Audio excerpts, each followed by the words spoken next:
السلام علیکم ورحمۃ اللہ وبرکاتہ، نحمدہ ونصلی علی رسولہ الکریم، اما بعد فاعوذ باللہ من الشیطان الرجیم، بسم اللہ الرحمن الرحیم، رب اشرح لی صدری ویسر لی امری واحلل عقدۃ من لسانی یفقہوا قولی۔ ان اللہ وملائکتہ یصلون علی النبی یا ایہا الذین آمنوا صلوا علیہ وسلموا تسلیما۔ ان اللہ وملائکتہ یصلون علی النبی یا ایہا الذین آمنوا صلوا علیہ وسلموا تسلیما۔ بے شک اللہ اور اس کے فرشتے نبی پر صلاۃ بھیجتے ہیں، اے لوگو جو ایمان لائے ہو اس پر صلاۃ بھیجو اور سلام بھیجو، خوب سلام بھیجنا۔ پیغمبر وہ انسان ہوتے ہیں جنہیں اللہ تعالیٰ اپنی رسالت کے لیے اپنا پیغام انسانوں تک پہنچانے کے لیے چن لیتے ہیں، پھر ان کی زندگیاں اس کام کے لیے وقف ہو جاتی ہیں۔ وہ تعلیم و تدریس اور اپنی عملی زندگی کی مثال کے ذریعے لوگوں کو اللہ کی عبادت اور دنیا میں رہنے کا طریقہ سکھاتے ہیں۔ اس کے لیے وہ خوب محنت کرتے ہیں۔ جو لوگ ان کی بات نہیں مانتے ان کی مخالفت برداشت کرتے ہیں، ان کی طرف سے آنے والی اذیتیں بھی برداشت کرتے ہیں۔ ابتدا سے ہی حضرت آدم علیہ السلام کے زمانے سے ہی ایسے نبی اور رسول آتے رہے جو لوگوں کو اللہ کی باتیں بتاتے رہے۔ ان میں سے سب سے آخر میں اللہ تعالیٰ نے محمد صلی اللہ علیہ وسلم کو اپنا پیغمبر بنا کر بھیجا۔ آپ کی زندگی میں ہر قسم کے لمحات آئے، لیکن آپ صابر و شاکر بندہ بن کر رہے۔ آپ پر دین مکمل ہوا۔ آپ کا ساری انسانیت پر بہت بڑا احسان ہے کہ آپ نے تمام تر مشکلات کے باوجود اللہ کا کلام مکمل طور پر ہم سب کے لیے پہنچا دیا۔ اس احسان عظیم کا اعتراف کرتے ہوئے ہم سب پر لازم ہے کہ ہم آپ کے لیے دعائیں کریں، آپ سے محبت رکھیں، آپ کی اتباع کریں اور آپ پر کثرت سے درود و سلام بھیجیں۔ تو آج ہم درود و سلام کے موضوع پر ہی گفتگو کریں گے، سورۃ الاحزاب کی آیت نمبر 56 کے حوالے سے۔ کیا ایمان والو نبی صلی اللہ علیہ وسلم پر خوب صلاۃ و سلام بھیجو۔ اس میں ہم دیکھتے ہیں کہ اللہ سبحانہ و تعالیٰ کی طرف سے بھی صلاۃ ہے، ملائکہ کی طرف سے بھی صلاۃ ہے، اور پھر ہمیں صلاۃ بھیجنے کا حکم دیا گیا ہے۔ تو اس کا مطلب کیا ہوا؟ اس کا مطلب یہ ہے کہ اللہ سبحانہ و تعالیٰ مقرب فرشتوں کے پاس نبی صلی اللہ علیہ وسلم پر تعریفی کلمات بھیجتے ہیں، اور اس کے فرشتے نبی صلی اللہ علیہ وسلم پر درود بھیجتے ہیں اور آپ کے لیے دعائیں کرتے ہیں۔ تو ہمیں ایمان والوں کو یہ کہا گیا ہے کہ ہم بھی اس رسول کی تصدیق کریں، اس کی شریعت پر عمل کریں، اور بطور تحفہ آپ کی تعظیم کرتے ہوئے آپ پر درود و سلام بھیجیں۔ اس آیت سے پتہ چلتا ہے رسول اللہ صلی اللہ علیہ وسلم کے کمال کا، اللہ اور اس کی مخلوق کے ہاں آپ کے بلند درجات کا، آپ کی بلند قدر و منزلت کا، اور آپ کے بلند ذکر کا، کہ ان اللہ و ملائکتہ یصلون، اللہ سبحانہ تعالیٰ اپنے فرشتوں اور ملائے اعلیٰ کے سامنے اپنے نبی محمد صلی اللہ علیہ وسلم کی مدح و ثنا بیان کرتے ہیں، کیونکہ اللہ سبحانہ تعالیٰ آپ سے بہت محبت کرتے ہیں، اور پھر تمام فرشتے آپ کی مدح و ثنا کرتے ہیں اور نہایت عاجزی سے آپ کے لیے دعائے رحمت کرتے ہیں۔ قرطبی کہتے ہیں کہ اس آیت کے ذریعے اللہ نے اپنے رسول کو زندگی میں اور آپ کی وفات کے بعد آپ صلی اللہ علیہ وسلم کو شرف اور مرتبہ بخشا ہے، اور اپنے نزدیک آپ کے مقام کو بیان کیا ہے۔ یعنی اس آیت سے ہمیں یہ پتہ چلتا ہے کہ نبی صلی اللہ علیہ وسلم کا مقام اللہ سبحانہ تعالیٰ کے ہاں اور اللہ کے فرشتوں کے ہاں کتنا بڑا ہے۔ اللہ سبحانہ تعالیٰ نے نبی صلی اللہ علیہ وسلم کو ہمارے لیے بلکہ تمام جہان والوں کے لیے رحمت بنا کر بھیجا ہے، اور جو اللہ کی توحید کا اقرار کرنے والے آپ پر ایمان لائیں ان کے لیے نجات کا ذریعہ بنا کر بھیجا ہے، متقین کا امام بنا کر، اور تمام مخلوقات کے لیے حجت بنا کر، اور حشر میں شفاعت کرنے والا بنا کر بھیجا ہے۔ اللہ سبحانہ تعالیٰ نے آپ کو رسولوں کے سلسلے کے منقطع ہونے کے بعد بھیجا، فترۃ الرسل کے بعد بھیجا، پس اللہ نے ان کے ذریعے سب سے زیادہ سیدھے اور سب سے زیادہ واضح راستے کی طرف ہم سب کی رہنمائی کی۔ بندوں پر آپ کی اطاعت اور تعظیم، ان کی حفاظت، ان کے حقوق کی بجا آوری اور ان پر درود و سلام بھیجنے کو واجب قرار دیا۔ بعض علماء کہتے ہیں کہ آپ صلی اللہ علیہ وسلم کی خصوصیات میں سے یہ ہیں کہ قرآن میں اور کسی دوسری کتاب میں آپ کے علاوہ کسی دوسرے نبی پر سلام نہیں بھیجا گیا، بس یہ وہ خصوصیت ہے آپ کی جس کے ساتھ اللہ نے باقی انبیاء کے علاوہ صرف آپ کو خاص کیا ہے۔ اسی طرح ابن عاشور کہتے ہیں کہ ازواج النبی کے بارے میں احکامات کے بعد یہ آیت آئی ہے، یعنی سورۃ الاحزاب میں، تو اس میں رسول اللہ صلی اللہ علیہ وسلم کی ثنا اور آپ کے مقام کی خبر دی جا رہی ہے، اور یہ کہ ان احکامات کا آپ کے مقام و مرتبہ کے مطابق اجرا ہے، یعنی نبی صلی اللہ علیہ وسلم کا جتنا بڑا مقام اور مرتبہ ہے اسی اعتبار سے آپ سے متعلق جو احکامات ہیں ان کو سنجیدگی سے لینا چاہیے۔ تو یہاں پر لفظ صلاۃ استعمال ہوا ہے، قاموس میں صلاۃ دعا، رحمت، استغفار اور اچھی تعریف کے لیے استعمال ہوتا ہے، جو اللہ سبحانہ وتعالیٰ کی طرف سے رسول اللہ صلی اللہ علیہ وسلم کے لیے ہے۔ اور عبادت میں رکوع سجود پر مشتمل جو نماز ہے اس کے لیے بھی لفظ صلاۃ استعمال ہوتا ہے۔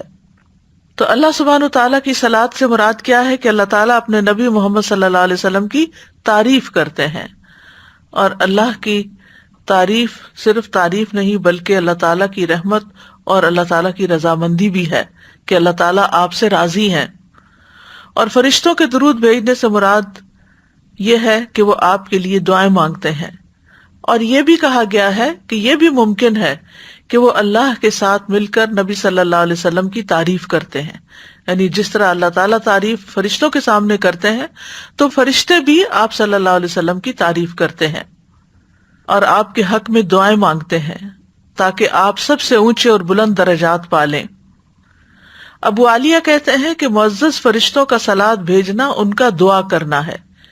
ابن عباس کہتے ہیں کہ یصلون کا مطلب ہے وہ برکت کی دعا کرتے ہیں، اور ایک قول یہ بھی ہے کہ اللہ تعالیٰ کی طرف سے صلاۃ رحمت ہے اور فرشتوں کی طرف سے صلاۃ استغفار کرنا ہے۔ اور پھر امت کو بھی حکم دیا گیا کہ وہ بھی صلاۃ بھیجیں، تو امت کا دعا کرنا اور حکم کی تعظیم کرنا مانا ہے، یعنی آپ پر صلاۃ بھیجنا آپ کے لیے دعا کرنا اور آپ کے حکم کی عزت کرنا۔ آپ پر اوپر اور نیچے کے جہانوں میں تعریف کا جمع ہونا اس آیت میں شامل ہو گیا ہے۔ اوپر کے جہانوں سے اللہ اور اس کے فرشتے مراد ہیں، اور نیچے کے جہانوں سے تمام آپ کے ماننے والے، آپ پر ایمان لانے والے ہیں، یعنی آسمان والے بھی اور زمین والے بھی سبھی آپ پر صلاۃ و سلام بھیجتے ہیں۔ اور جس پر دونوں جہانوں کی طرف سے صلاۃ شامل ہو جائے پھر اس کی تعریف اور اس کے مقام اور اس کے مرتبے کا کیا کہنا۔ تو ہمیں تمام اہل ایمان کو، اولین و آخرین جو ہیں، سب کو یہ حکم دیا گیا ہے یا ایھا الذین آمنوا کہہ کے، کیونکہ جب یا ایھا الذین آمنوا کہہ کے پکارا جاتا ہے تو اس میں کوئی اہم کام بتایا جاتا ہے، اور اس میں صرف پکارا ہی نہیں جاتا بلکہ اس حکم پر عمل کرنے کی دعوت دی جاتی ہے۔ یہی وجہ ہے کہ ابن مسعود کہتے ہیں رضی اللہ عنہ کہ جب اللہ تعالیٰ یا ایھا الذین آمنوا فرمائے تو اپنے کان لگا دیں، پوری توجہ کریں اس بات کی طرف، کان لگا کر سنیں، یا تو وہ کوئی بھلائی کی بات ہوگی جس کا حکم دیا جا رہا ہوگا، یا کوئی شر ہوگا جس سے منع کیا جا رہا ہوگا۔ اور ایمان کی صفت کو بیان کرنا، یعنی یا ایھا الذین آمنوا ایمان کی نسبت سے پکارنا، ایک حکم پر آمادہ کرنے کے ساتھ ساتھ اس بات کی بھی دلیل ہے کہ یہ حکم ایمان کے تقاضوں میں سے ہے، یعنی اگر آپ ایمان لائے ہیں تو پھر آپ کو یہ بات ماننی ہوگی، اور اللہ تعالیٰ کی نافرمانی کرنا ایمان میں نقص اور کمی کا باعث ہوتا ہے، اور جب ایمان کی کمی ہوتی ہے تو پھر اطاعت بھی کم ہونے لگتی ہے۔ تو یا ایھا الذین آمنوا صلوا علیہ، یعنی اے ایمان والو آپ کے لیے رحمت کی دعائیں کریں، آپ کی تعظیم کریں، آپ کے درجات کی بلندی کی دعائیں کریں۔ اور رسول اللہ صلی اللہ علیہ وسلم کی اوپر جو صلاۃ کی صفت ہے وہ سنت سے بھی ثابت ہے، اور یہ ہر وقت پڑھنا جائز ہے، اور بہت سے علماء نے نماز میں اس کو پڑھنا واجب قرار دیا ہے، یعنی اگر نماز میں درود شریف شامل نہ کیا تو نماز ادھوری رہ جائے گی، ناقص ہوگی، نماز ہی نہیں ہوگی۔ ابن قیم رحمہ اللہ کہتے ہیں نبی صلی اللہ علیہ وسلم پر اللہ کے صلاۃ بھیجنے سے مراد اللہ تعالیٰ کا آپ کی تعریف کرنا ہے، آپ کی دیکھ بھال کرنا ہے، آپ کے شرف کو ظاہر کرنا ہے، اور آپ کی فضیلت اور حرمت کو ظاہر کرنا ہے کہ آپ کی بہت عزت ہے، اللہ کے ہاں بہت بڑا مقام ہے۔ اور ہمارا آپ پر صلاۃ بھیجنا یہ ہے کہ ہم اللہ سے دعا کرتے ہیں، مطالبہ کرتے ہیں کہ اے اللہ ہمارے نبی کی اور بھی زیادہ تعریف کر۔ سبحان اللہ، کتنا خوبصورت معنی ابن قیم نے بتایا ہے کہ اللہ تعالیٰ تعریف کرتے ہیں تو ہم کیا دعا کرتے ہیں کہ اللہ تعالیٰ اور تعریف کرے ہمارے پیغمبر کی، اور اللہ تعالیٰ آپ کی فضیلت اور شرف کو ظاہر کرے اور آپ کی تکریم اور اپنی قربت کا اظہار کرے۔ تو بہرحال اس سے مراد خاص درود کے جو کلمات ہیں وہ پڑھنے کی طرف اشارہ ہے، کیونکہ جب یہ آیت نازل ہوئی تو صحابہ نے آپ سے سوال کیا، یعنی کیفیت الصلاۃ کے بارے میں، تو آپ نے صلاۃ کا صیغہ سکھا دیا کہ کس طرح پھر درود پڑھنا ہے، کہ اللہم صلی علی محمد وعلی ازواجہ وذریتہ، اور دیگر جو درود ابراہیمی ہے۔ تو کئی ایک صیغے ہیں، صیغے سے مراد کئی ایک ورژنز ہیں جن میں صلاۃ کا طریقہ بتایا گیا ہے کہ کس طرح صلاۃ بھیجو، یعنی صرف کہہ کے نہیں چھوڑ دیا گیا بلکہ طریقہ بھی سکھایا گیا کہ کس طریقے پر صلاۃ بھیجی جائے۔ وسلموا تسلیما، اور آپ کو خوب خوب سلام بھی بھیجے، سلام کا تحفہ دیں، یعنی جیسے ہم نماز میں کہتے ہیں السلام علیک ایھا النبی ورحمۃ اللہ وبرکاتہ، تو السلام کا لفظ جو ہے مصدر ہے عربی زبان میں، اور اس کا معنی ہوتا ہے کمیوں، نقائص اور آفات سے پاک ہونا، اور تسلیم کا معنی بھی سلام ہے، وسلموا تسلیما، یعنی تسلیم کا معنی بھی سلام ہی ہے، وہ اس کا مصدر ہو گیا۔ اور مراد یہ ہے کہ آپ ہر طرح کی تکلیفوں اور آفتوں سے محفوظ رہیں اور نقائص سے پاک رہیں۔ اور جب ہم کہتے ہیں اللہم سلم علی محمد، تو اس کا مطلب یہ ہے اے اللہ محمد صلی اللہ علیہ وسلم کے لیے آپ کی دعوت میں اور آپ کی امت میں اور آپ کی ذکر میں ہر نقص سے سلامتی لکھ لے، یعنی آپ کو سلامت رکھ کس کس چیز میں؟ آپ کی دعوت میں، یعنی جو آپ نے دین کی دعوت دی، اور آپ کی امت کو بھی سلامت رکھ، اور آپ کے ذکر کو سلامت رکھ، ہر قسم کے نقص سے سلامتی عطا کر۔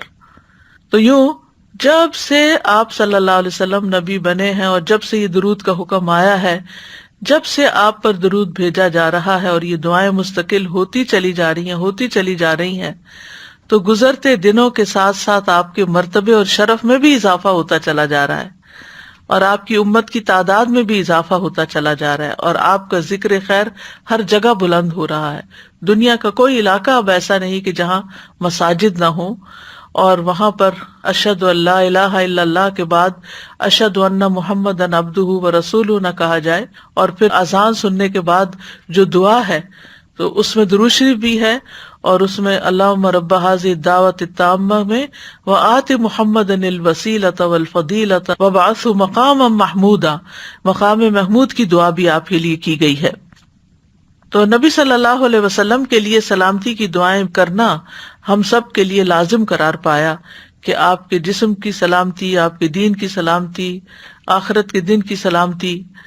اور پھر یہ کہ السلام کا لفظ جو ہے یہ اللہ کے اسماء حسنی میں سے بھی ہے، یعنی اللہ تعالیٰ سلامتی دینے والا ہے۔ السلام علی النبی کا مطلب ہے آپ کے لیے ہر آنے والی آفت سے آپ کو سلامتی عطا ہو، نہ صرف یہ کہ دنیا میں بلکہ قیامت کے دن کی ہولناکیوں سے بھی، پلسرات وغیرہ سے بھی، یعنی ہر جگہ آپ سلامت ہو۔ پھر اسی طرح آپ کی شریعت سلامت رہے، آپ کی سنت کی حفاظت ہو، اور بیکار اور ایسے لوگ جو نبی صلی اللہ علیہ وسلم کی عزت نہیں کرتے، ان کے ہاتھوں شریعت اور سنت کی بے حرمتی سے بھی بچنے کی دعا ہے ایک طرح سے۔ تو بہرحال یہ صلاۃ و سلام جو ہے اس کو ہم اردو میں درود پڑھنا کہتے ہیں، یعنی عام جو مفہوم ہے اس کا وہ درود پڑھنا ہے۔ تو اللہ اور اس کے فرشتے آپ پر درود بھیجتے ہیں، جیسے سورۃ الاحزاب کی آیت نمبر 43 میں بھی آتا ہے هو الذی یصلی علیکم وملائکتہ لیخرجکم من الظلمات الی النور وکان بالمؤمنین رحیما، وہی ہے جو تم پر صلات بھیجتا ہے اور اس کے فرشتے، تاکہ وہ تمہیں اندھیروں سے روشنی کی طرف نکال لائے، اور وہ ایمان والوں پر ہمیشہ سے نہایت مہربان ہے۔ اور نبی صلی اللہ علیہ وسلم پر درود بھیجنا اللہ کے حکم کی تعمیل ہے، یعنی جب ہمیں کہا گیا یا ایھا الذین آمنو، تو پھر ہم اپنے کان لگا کر سنتے ہیں اور پھر یہ درود شریف پڑھتے بھی ہیں۔ تو شیخ سعدی کہتے ہیں کہ آپ علیہم الصلاۃ والسلام پر درود بھیجنا اللہ سبحانہ تعالی اور اس کے فرشتوں کی اقتداء ہے، پیروی ہے، اور جو حقوق آپ کے ہم پر عائد ہوتے ہیں، یعنی آپ نے جو قربانیاں کی اور ان سے ہم جو فائدہ اٹھا رہے ہیں، تو اس کا بدلہ دینا بھی ہے، کیونکہ اب ہم زندگی میں تو آپ کو جا کر نہ سلام کر سکتے ہیں کیونکہ ہم آپ کے بعد دنیا میں آئے ہیں، نہ ہی آپ کو کسی اور شکل میں کوئی اس کا بدلہ دے سکتے ہیں، تو ہم آپ کو دعا ہی دے سکتے ہیں، اور جو شخص دل سے کسی کو دعا دیتا ہے وہ گویا اس کے احسان کا بدلہ دیتا ہے۔ اور پھر اس کے ساتھ ساتھ صرف یہ نہیں کہ دعا ہے اور احسان کا کوئی بدلہ چکا رہے ہیں، بلکہ یہ پڑھنا ہمارے اپنے ہی لیے فائدہ مند ہے، کیونکہ درود پڑھنے سے نیکیاں بڑھ جاتی ہیں اور گناہوں کا کفارہ ہو جاتا ہے۔ درود پڑھنا جو ہے ایمان کی علامت ہے، کیونکہ نبی صلی اللہ علیہ وسلم نے فرمایا تم میں سے کوئی شخص مومن نہیں ہو سکتا جب تک میں اس کے نزدیک اس کے والد، اس کی اولاد اور تمام لوگوں سے زیادہ محبوب نہ ہو جاؤں۔ تو گویا جب ہم آپ پر درود بھیجتے ہیں تو وہ ہماری محبت کا اظہار بھی ہوتا ہے، یعنی محبت کے تقاضوں میں سے ایک تقاضا کیا ہے کہ ہم آپ پر درود بھیجیں، اور نیک اور تقرب والے اعمال میں سے بھی ہے۔ پھر اسی طرح نبی صلی اللہ علیہ وسلم پر درود بھیجنا آپ کی عزت کرنے کی علامات میں سے بھی ہے، یعنی جہاں ہم آپ سے محبت کرتے ہیں اس محبت کو درود کے ذریعے ظاہر کرتے ہیں۔ اسی طرح قرآن مجید میں جو ہمیں حکم ملا ہے کہ ہم آپ کی عزت کریں، تو یہ عزت کی علامت بھی ہے۔ اللہ تعالیٰ فرماتے ہیں لِتُؤْمِنُوا بِاللَّهِ وَرَسُولِهِ وَتُعَزِّرُوهُ وَتُوَقِّرُوهُ وَتُسَبِّحُوهُ بُكْرَةً وَأَصِيلًا، تاکہ تم اللہ اور اس کے رسول پر ایمان لاؤ، اس کی مدد کرو، اس کی تعظیم کرو، اور دن کے شروع اور آخر میں اس کی تسبیح کرو، یعنی اللہ سبحانہ تعالیٰ کی تسبیح کرو۔ توقیر کا لفظ جو ہے یہ ایک بہت جامع لفظ ہے، جس میں سکینت، اطمینان، تعظیم اور اکرام پایا جاتا ہے، اور رسول اللہ صلی اللہ علیہ وسلم کو اشرف قرار دینے اور آپ کی تکریم کرنے سے یہ توقیر مکمل ہوتی ہے۔ اس لیے آپ صلی اللہ علیہ وسلم پر درود بھیجنا آپ کی تعظیم اور آپ کے شرف کو تسلیم کرنے کی علامتوں میں سے ہے کہ ہم آپ کو واقعی اپنا بہت معزز مانتے ہیں۔ پھر یہ ہے کہ ایک بار درود بھیجنے پر 10 رحمتیں نازل ہوتی ہیں۔ نبی صلی اللہ علیہ وسلم نے فرمایا جو شخص ایک بار مجھ پر درود بھیجے گا اللہ اس پر 10 رحمتیں نازل کرے گا۔ ایک اور حدیث کے مطابق 10 گناہ معاف ہوتے ہیں اور 10 درجے بلند ہوتے ہیں۔ رسول اللہ صلی اللہ علیہ وسلم نے فرمایا جو شخص مجھ پر ایک مرتبہ درود بھیجے گا تو اللہ تعالیٰ اس پر 10 مرتبہ رحمتیں نازل کرے گا، اور ہم سب رحمت کے کتنے محتاج ہیں۔ اگر اللہ کی رحمت آ جائے تو ہماری ساری مشکلیں آسان ہو جائیں، ہمارے سارے کام بن جائیں۔ اور پھر فرمایا اور اس کے 10 گناہ معاف ہوں گے اور اس کے 10 درجات بلند ہوں گے۔ اللہ تعالیٰ کی رحمت کے فوری حصول کا ذریعہ ہے۔ رسول اللہ صلی اللہ علیہ وسلم نے فرمایا جو شخص میری امت میں مجھ پر اخلاص سے دل سے ایک بار درود پڑھے گا تو اللہ تعالیٰ اس کی وجہ سے اس پر 10 رحمتیں بھیجے گا۔ لیکن یہاں آپ دیکھ رہے ہیں شرط اخلاص کی شرط ہے۔ بعض اوقات ہم درود شریف پڑھ رہے ہوتے ہیں لیکن ایک دفعہ بھی نہیں سوچتے کہ کیا کہہ رہے ہیں، صرف زبان چلتی رہتی ہے، نہ دل حاضر ہے اور نہ ہی دماغ حاضر ہے، اور نہ ہی ہم کوئی سوچ سمجھ کے وہ کام کر رہے ہوتے ہیں۔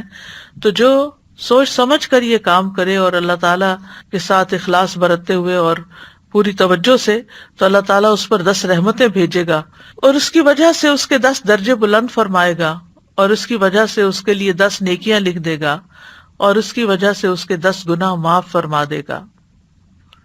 پھر اسی طرح فرشتوں کی دعائیں ملتی ہیں جو شخص درود پڑھتا ہے اس کو۔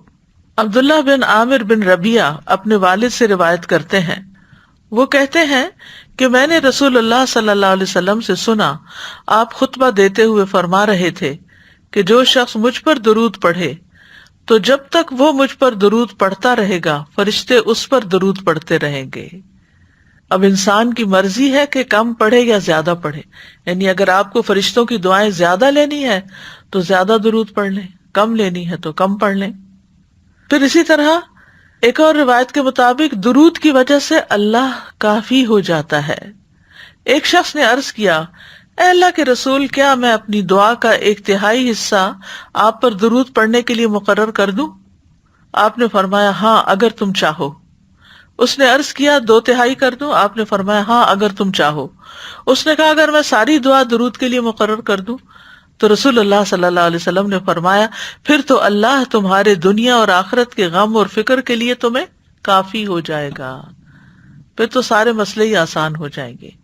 تو آج کل جیسے رمضان المبارک کا مہینہ ہے اور اس میں ہمیں عبادت بھی کرنی ہوتی ہے اور اس کے ساتھ ساتھ دنیا کے کام بھی جو ضروری ہیں وہ ساتھ چل رہے ہوتے ہیں، تو بعض اوقات مثلاً افطار کا ٹائم ہے اور ہمیں دعائیں بیٹھ کر یکسوئی کے ساتھ ایک جگہ مانگنے کا وقت نہیں ملتا، تو ہم عصر کے بعد کچھ حصہ دعاؤں کے لیے ضرور مختص کریں، لیکن اس کے بعد جب گھر کا کام بھی ہو اور ذمہ داریاں بھی ہوں جن سے کوئی فرار نہیں انسان کو، تو اس کے ساتھ ساتھ کام کاج کرتے ہوئے آپ درود پڑھتے جائیں، تو آپ کے اندر کوئی گلٹ نہیں رہے گا کہ میں اس وقت کو ضائع کر رہی ہوں، اور آپ دل کو اپنے حاضر کر لیں۔ جو کام ہوتے ہیں گھروں کے سب اس کے عادی ہوتے ہیں اور وہ ایک آٹو پہ ہوتا ہے، انسان آنکھیں بند کر کے بھی سامان اٹھا رہا ہوتا ہے، رکھ رہا ہوتا ہے، تو اپنی زبان اور دل کو حاضر کر کے ساتھ ساتھ درود شریف پڑھتے جائیں، اور آپ کی جتنی دعائیں مانگنے والی تھی وہ ساری درود شریف کے اندر آ جائیں گی۔ تو پھر انسان کے لیے ایک آسان راستہ بھی ہے اور ایک بہت ہی انلائٹننگ اور انرچ کرنے والا روحانی طور پر انسان کو، کہ کوئی پھر کمی محسوس نہیں ہوتی کہ ہم نے وقت ضائع کیا ہے۔ اسی طرح دیگر کام بھی جو آپ صرف ہاتھوں سے کر رہے ہوتے ہیں، زبان سے نہیں کر رہے ہوتے، اس وقت بھی آپ ساتھ ساتھ درود شریف پڑھ سکتے ہیں۔ اور بیچ میں اگر کوئی خاص دعا بھی یاد آئے تو 2 دفعہ درود کے بیچ میں ایک دعا اپنے لیے کر لیں زبانی، پھر درود شریف پڑھنے شروع کریں۔ پھر دل میں آپ دیکھیے کہ ہمارا دل تو کسی وقت خیالات سے خالی رہتا ہی نہیں، تو ان خیالات میں بعض اوقات کوئی پریشانی ہوتی ہے، وہ پریشانی ایک بار نہیں بار بار وہی چیز دماغ میں آتی چلی جاتی ہے اور انسان پریشان رہتا ہے۔ تو اس پریشانی سے چھٹکارا حاصل کرنے کے لیے، اس سے خلاصی پانے کے لیے ضروری ہے کہ درود شریف کے بیچ بیچ میں اس کا ذکر کر کے اللہ تعالیٰ سے دعا کریں کہ یا اللہ ہمیں اس مصیبت سے نجات دے، اور یا اللہ تو میرے ذہن کو صاف کر دے، اور اگر کسی کے بارے میں کوئی بدگمانی ہے یا کسی کی طرف سے کوئی تکلیف پہنچی ہے یا کوئی بھی چیز جو آپ کو تنگ کر رہی ہے، اس سے نجات حاصل کریں دعا کے ذریعے۔ کیونکہ بہت دفعہ ایسا ہوتا ہے کہ ہم لوگوں کو نہیں بدل سکتے، لوگوں کے رویوں میں تبدیلی نہیں لا سکتے، لیکن اگر ہمارا اپنا ہی دل اچھا ہو جائے تو لوگ جو کرتے ہیں کرتے رہیں۔ دنیا بھر میں کروڑوں بلینز ٹریلینز کی تعداد میں لوگ موجود ہیں جو معلوم نہیں کیا کچھ کر رہے ہیں، اور ہمیں ان سے کیا واسطہ۔ تو اسی طرح اگر ہماری جان پہچان کا کوئی شخص کوئی ایسی حرکت کر رہا ہے جو ہمیں اذیت دے رہی ہے، تو ہم اس کو بھی انہی میں شامل کر دیں کہ اور بھی لوگ اس طرح کی حرکتیں کر رہے ہیں، اگر یہ بھی کر رہے ہیں تو کرتے رہیں، لیکن ہم اس کے بارے میں پریشان نہ ہوں۔ تو پھر یہ ہے کہ برکتیں بھی ہوتی ہیں۔ جب کام کاج کے دوران آپ درود شریف پڑھ رہے ہوتے ہیں تو اس کام میں، آپ کے وقت میں، آپ کی صحت میں، طاقت میں بھی برکت پیدا ہو جاتی ہے۔ رسول اللہ صلی اللہ علیہ وسلم نے فرمایا مجھ پر درود بھیجا کرو، کیونکہ مجھ پر درود بھیجنا تمہارے لیے باعث برکت ہے، اور میرے لیے اللہ سے وسیلہ کا بھی سوال کیا کرو۔ وسیلہ جنت میں ایک مقام ہے جو صرف ایک شخص کو ملے گا، اور نبی صلی اللہ علیہ وسلم فرماتے ہیں مجھے امید ہے کہ وہ میں ہوں گا۔ تو امت کو آپ کے لیے وہ مقام مانگنا چاہیے۔ آت محمد الوسیلۃ، یہ وسیلہ وہی مقام ہے۔ پھر یہ ہے کہ ہم جو درود پڑھتے ہیں وہ نبی صلی اللہ علیہ وسلم تک پہنچتا بھی ہے۔ رسول اللہ صلی اللہ علیہ وسلم نے فرمایا جو شخص ایک بار مجھ پر درود بھیجے گا اللہ اس پر 10 رحمتیں نازل کرے گا، اس پر ایک فرشتہ مقرر ہے جو وہ مجھ تک پہنچاتا ہے، یعنی جتنا بھی درود ہوتا ہے وہاں تک پہنچ جاتا ہے کہ فلاں فلاں آپ کے لیے درود بھیج رہا ہے، کیونکہ درود پڑھنے والے کے نام کے ساتھ نبی صلی اللہ علیہ وسلم تک درود پہنچایا جاتا ہے۔ رسول اللہ صلی اللہ علیہ وسلم نے فرمایا مجھ پر کثرت سے درود بھیجا کرو، کیونکہ اللہ نے میری قبر کے پاس ایک فرشتہ مقرر کیا ہے جب میرا امتی مجھ پر درود بھیجتا ہے تو وہ فرشتہ مجھ سے کہتا ہے اے محمد فلاں بن فلاں نے ابھی آپ پر درود بھیجا ہے. اور اس سے کوئی فرق نہیں پڑتا کیونکہ انبیاء کے معجزات بھی ہوتے ہیں. وہ چیزیں جو ہمیں عام زندگی میں مشکل لگ رہی ہوتی ہیں، وہ عالم برزخ ایک اور یہ عالم ہے، اس میں وہ چیزیں کسی اور طرح سے ہوں گی. یعنی ٹائم اور اسپیس سے باہر نکل جاتے ہیں نا، تو پھر ان کو ٹائم اور اسپیس کے ساتھ نہیں ناپیں کہ اگر 1,00,000 لوگ پڑھ رہے تو کیا 1,00,000 کا نام بتائے گا. فرشتے کے لیے بتانا مشکل نہیں اور نبی صلی اللہ علیہ وسلم کے لیے جاننا مشکل نہیں. اور پھر یہ کہ ہر جگہ سے درود آپ پر پہنچایا جاتا ہے. حسن بن علی رضی اللہ عنہ سے روایت ہے کہ رسول اللہ صلی اللہ علیہ وسلم نے فرمایا تم کہیں بھی ہو، خشکی پر ہو، پہاڑوں پر ہو، سمندر میں ہو، کہیں بھی ہو، ہوائی جہاز میں بیٹھے ہو، کہیں بھی ہو تو مجھ پر درود بھیجو کیونکہ تمہارا درود مجھ تک پہنچ جاتا ہے. تو بعض لوگ یہ سمجھتے کہ شاید روضہ مبارک پر جا کر ہی جو درود ہم بھیجتے ہیں وہی پہنچتا ہے اور باقی نہیں، وہ بھی پہنچتا ہے. اور اگر آپ کسی وجہ سے وہاں نہیں جا سکے تو دور سے بھی وہ پہنچ جائے گا. پھر درود کی وجہ سے انسان آپ کی شفاعت کا مستحق ہوتا ہے. رسول اللہ صلی اللہ علیہ وسلم نے فرمایا جو میرے اوپر درود بھیجتا ہے یا میرے لیے وسیلہ مانگتا ہے، قیامت کے دن اس کے لیے میری شفاعت ثابت ہو جائے گی. پھر دعا میں درود پڑھنے کی اہمیت بھی ہے. آپ نے فرمایا وہ دعا روک دی جاتی ہے یہاں تک کہ محمد صلی اللہ علیہ وسلم پر درود پڑھا جائے. اسی لیے آپ دیکھیے کہ نماز کے اختتام پر جو ہم دعائیں پڑھتے ہیں رب اجعلنی یا اس کے علاوہ اور دعائیں، تو اس سے پہلے ہم نبی صلی اللہ علیہ وسلم پر یعنی صلاۃ و سلام بھیج چکے ہوتے ہیں، پھر آخر میں ہم دعا پڑھ رہے ہوتے ہیں. تو وہ وقت بھی بہت دعاؤں کی قبولیت کا ہے. تو زبانی جو بھی قرآنی اور مسنون دعائیں آپ پڑھنا چاہیں درود کے اختتام پر سلام سے پہلے آپ پڑھ لیں، کیونکہ سلام کے بعد تو پھر اذکار رہ جاتے ہیں. درود نہ پڑھنے والا بخیل قرار پایا. رسول اللہ صلی اللہ علیہ وسلم نے فرمایا بخیل وہ ہے جس کے سامنے میرا ذکر ہو اور وہ مجھ پر درود نہ بھیجے. درود نہ پڑھنا جنت کا راستہ کھونے کا باعث ہے. حسین بن علی رضی اللہ عنہما سے مروی ہے کہ رسول اللہ صلی اللہ علیہ وسلم نے فرمایا جس کے پاس میرا ذکر کیا گیا اور وہ مجھ پر درود بھیجنا بھول گیا وہ جنت کے رستے سے بھٹک گیا. یعنی یہ اتنا امپورٹنٹ ہے کہ جب ہم کسی سے سنیں درود تو ہم فوراً اپنے دل میں پڑھنا شروع کر دیں. پھر اسی طرح ایک روایت سے پتہ چلتا ہے درود نہ پڑھنے والے کے لیے دوری اور رسوائی ہے. مالک بن حویرث سے مروی ہے، وہ کہتے ہیں کہ رسول اللہ صلی اللہ علیہ وسلم ممبر پر چڑھے، جب پہلی سیڑھی پر چڑھے تو فرمایا آمین، پھر دوسری سیڑھی پر چڑھے تو فرمایا آمین، تیسری سیڑھی پر چڑھے تو فرمایا آمین. پھر فرمایا میرے پاس جبریل آئے تھے علیہ السلام اور فرمایا اے محمد جس نے رمضان کا مہینہ پایا پھر اس کی بخشش نہ ہو سکی تو اللہ اس کو اپنی رحمت سے دور کر دے. میں نے کہا آمین. فرمایا جس نے اپنے والدین میں سے دونوں یا ایک کو پایا اور آگ میں داخل ہو گیا تو اللہ اس کو اپنی رحمت سے دور کر دے. میں نے کہا آمین. فرمایا جس کے سامنے آپ کا ذکر آیا اور اس نے آپ پر درود نہیں بھیجا تو اللہ اس کو اپنی رحمت سے دور کر دے. کہیے آمین. میں نے کہا آمین. ایک روایت میں ہے کہ وہ شخص رسوا ہو جس کے سامنے آپ کا نام آیا اور اس نے آپ پر درود نہیں بھیجا. میں نے کہا آمین. تو صرف یہ کہ فائدہ ہی نہیں بلکہ نہ پڑھنے کے نقصان بھی ہیں، اور خاص طور پر ایسی جگہ پر جہاں آپ کا ذکر ہو رہا ہو اور پھر وہاں آپ پر درود نہ بھیجا جائے.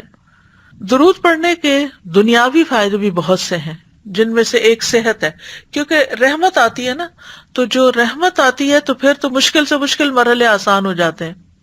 ہو سکتا ہے آپ میں سے کچھ لوگ شیخ صالح المغامسی کا نام جانتے ہوں، بہت بڑے اسکالر ہیں، ان کا ویب سائٹ بھی ہے الراسخون فی العلم، قرآن کی تفسیر بھی انہوں نے کی ہے.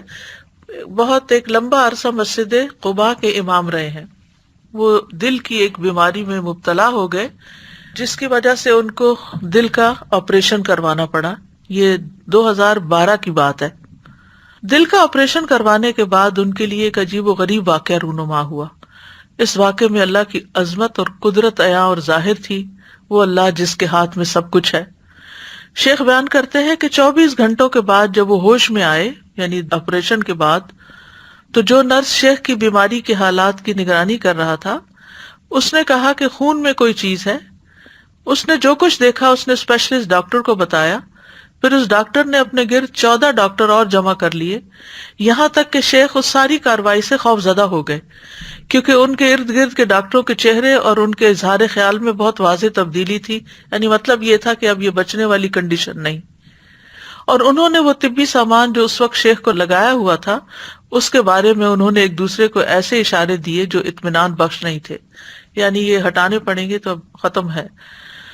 اور ڈاکٹروں کے جمع ہونے کے بعد ان کے پاس مشاورتی ڈاکٹر آدم لیرے آئے، جو کہ اس آپریشن کے ذمہ دار تھے۔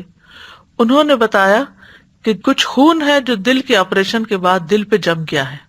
انہوں نے شیخ کو بتایا، شیخ صالح کو، کہ دوبارہ آپریشن کرنا پڑے گا اور دل کو دوبارہ آپریشن کے لیے کھولنا پڑے گا، کیونکہ جو خون ان کے دل پر جمع ہو گیا ہے وہ خطرناک حالات کی طرف لے جا رہا ہے، یعنی وہ بچنے کی امید نہیں۔ اس بنا پر دل پر جمع ہونے والے خون کا مکمل اخراج ضروری ہے۔ یہ خبر سن کر ان کے ہوش اڑ گئے، وہ اشہد ان لا الہ الا اللہ اور وان محمد رسول اللہ پڑھ رہے تھے کہ جانے کا وقت قریب آ گیا۔ پھر انہوں نے آپریشن کے لیے اپنی رضامندی ظاہر کر دی تو ڈاکٹروں نے ان سے لازمی طبی سامان کو ان سے الگ کر دیا جو اس وقت ان کو لگایا گیا تھا، اور ان کو لے کر دوبارہ آپریشن تھیٹر کی طرف جانے لگے۔ اس لمحے ان کا سامنا ایک لبنانی نرس نے کیا۔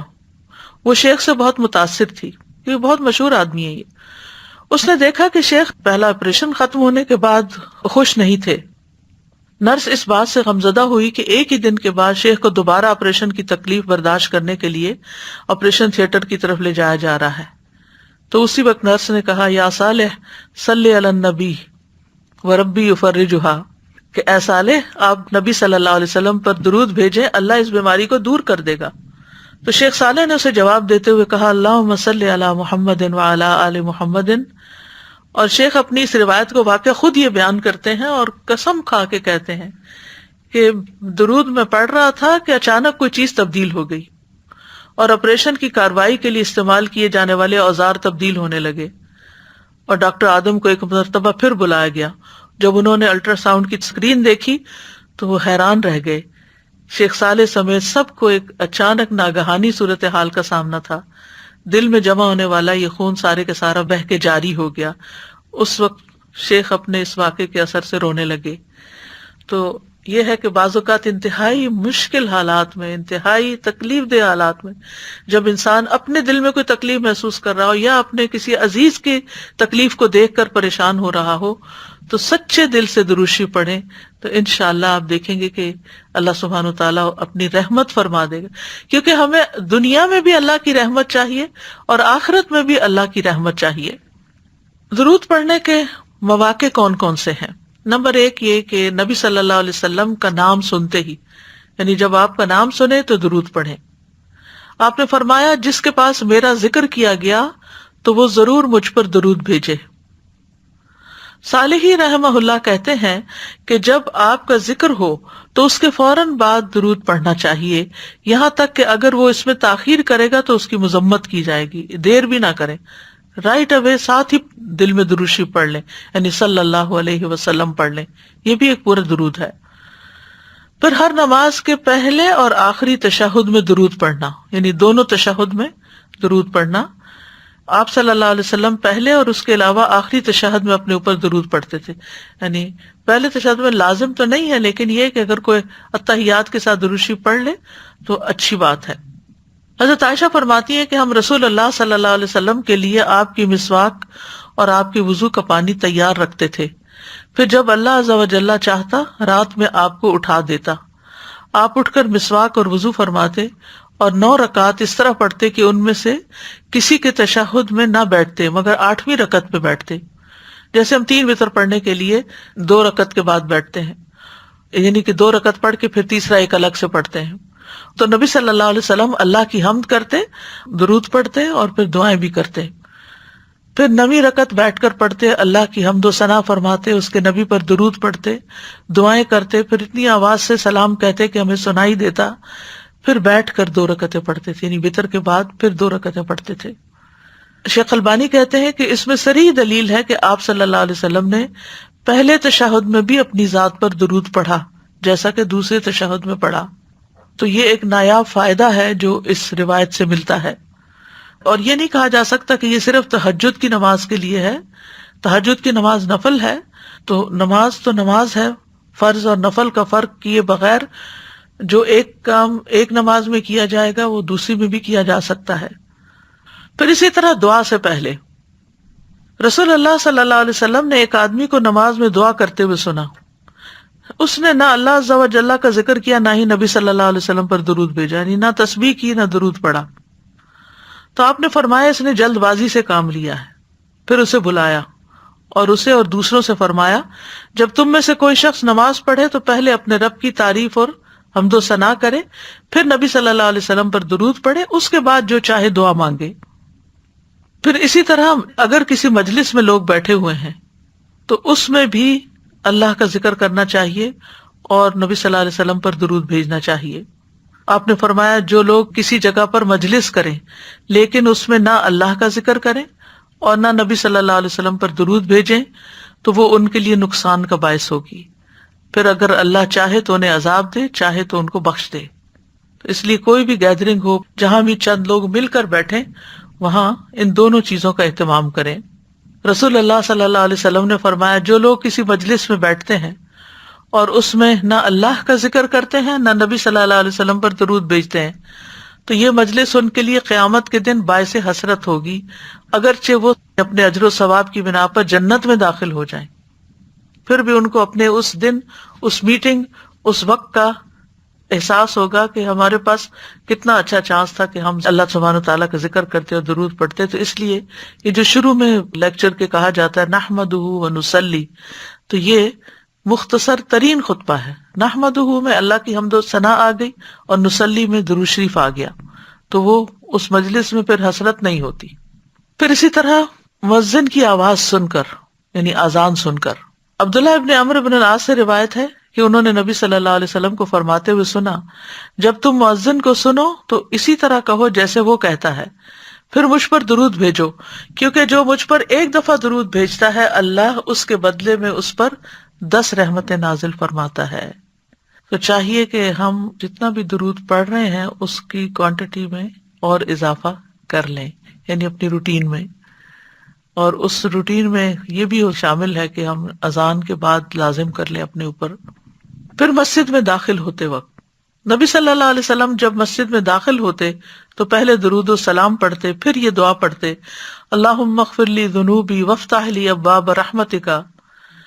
پھر صفا مروہ کی سعی کرتے وقت آپ نے فرمایا پھر 7 بار اللہ اکبر کہو، ہر 2 تکبیروں کے درمیان اللہ کی حمد و ثنا کرو اور نبی صلی اللہ علیہ وسلم پر درود بھیجو اور اپنے لیے بھی دعا مانگو اور مروہ پہاڑی پر بھی ایسا ہی کرو. پھر جمعے کے دن اور رات کو آپ صلی اللہ علیہ وسلم نے فرمایا جمعہ کے دن اور رات کو کثرت سے مجھ پر درود پڑھا کرو، پس جو آدمی مجھ پر ایک دفعہ درود بھیجے گا اللہ اس پر 7 رحمتیں نازل کرے گا. پھر اسی طرح نماز جنازہ کی دوسری تکبیر کے بعد بھی درود پڑھنا چاہیے. قنوت نازلہ پڑھتے وقت نبی صلی اللہ علیہ وسلم پر درود بھیجا جاتا تھا. نبی صلی اللہ علیہ وسلم کا نام لکھتے وقت آپ پر درود بھیجنا. سفیان ثوری کہتے ہیں اگر حدیث کے پڑھنے والے کو کوئی اور فائدہ نہ بھی ہو تو اس کو یہ فائدہ ضرور حاصل ہوتا ہے کہ وہ رسول اللہ پر درود بھیجتا ہے، تو جب تک وہ حدیث کی کتاب پڑھتا رہتا ہے اس پر اللہ کی رحمت ہوتی رہتی ہے. بعض لوگ رموز اور اشاروں کے ذریعے سواد لکھ دیتے ہیں یا سواد لام عین لکھ دیتے ہیں یا پیس بی اپان ہم کو PBUH لکھ دیتے ہیں. تو ان چیزوں سے بچنا چاہیے. مختصر لکھنے والا کیا چاہتا ہے کہ اپنا اجر مختصر کرنا چاہتا ہے یا یہ کہ اس کا اجر ختم ہو جائے؟ تھوڑی دیر لگتی ہے صلی اللہ علیہ وسلم لکھنے میں، تو پورا لکھنا چاہیے جہاں لکھنے کی ضرورت ہو. پھر درود پڑھنے کے لیے کوئی جگہ مخصوص نہیں ہے، جہاں بھی ہو درود پڑھ لیں، کیونکہ بعض لوگ مصلی پہ بیٹھ کر یہ گوشے میں بیٹھ کے درود پڑھتے ہیں یا خاص وقت میں پڑھتے ہیں، تو اس کے لیے ایسا نہیں ہے. پھر درود کے جو مختصر ترین الفاظ ہیں، یہ کلمات ہیں، وہ ہیں اللہم صلی علی محمد وعلی آل محمد. اسی طرح سنن نبی داؤد میں آیا ہے اللہم صلی علی محمد النبی الامی وعلی آل محمد. اسی طرح اللہم صلی وسلم وبارک علی محمد. پھر اسی طرح درود ابراہیمی ہے اللهم صل على محمد وعلى آل محمد كما صليت على إبراهيم وعلى آل إبراهيم إنك حميد مجيد اللهم بارك على محمد وعلى آل محمد كما باركت على إبراهيم وعلى آل إبراهيم إنك حميد مجيد. پھر اسی طرح مختصر درود ابراہیمی بھی ہے. اللہم صلی علی محمد وعلی آل محمد کما صلیت علی آل ابراہیم وبارک علی محمد وعلی آل محمد کما بارکت علی آل ابراہیم فی العالمین انک حمید مجید. اسی طرح درود کے اور بھی مختلف الفاظ ہیں جن میں آپ کی ازواج اور ذریت بھی شامل ہے. اللہم صلی علی محمد وازواجہ وذریتہ کما صلیت علی آل ابراہیم وبارک علی محمد وازواجہ وذریتہ کما بارکت علی ابراہیم انک حمید مجید. اسی طرح لوگوں نے کچھ درود خود سے بھی بنا لیے ہیں، لیکن بہتر یہی ہے کہ مسنون درود ہی پڑھا جائے. اور جہاں تک سلام بھیجنے کا تعلق ہے تو آپ تشہد میں پڑھتے ہیں السلام علیکہ ایھا النبی ورحمۃ اللہ وبرکاتہ. تو یہ درود اور سلام نبی صلی اللہ علیہ وسلم تک پہنچ جاتا ہے. السلام تو اللہ کے ناموں میں سے ایک ہے، اس کا مطلب یہ ہے کہ اللہ کی رحمتیں ہوں آپ پر، اور اللہ آپ کا محافظ اور اللہ آپ کا نگہبان ہو، آپ کی حفاظت فرمائے.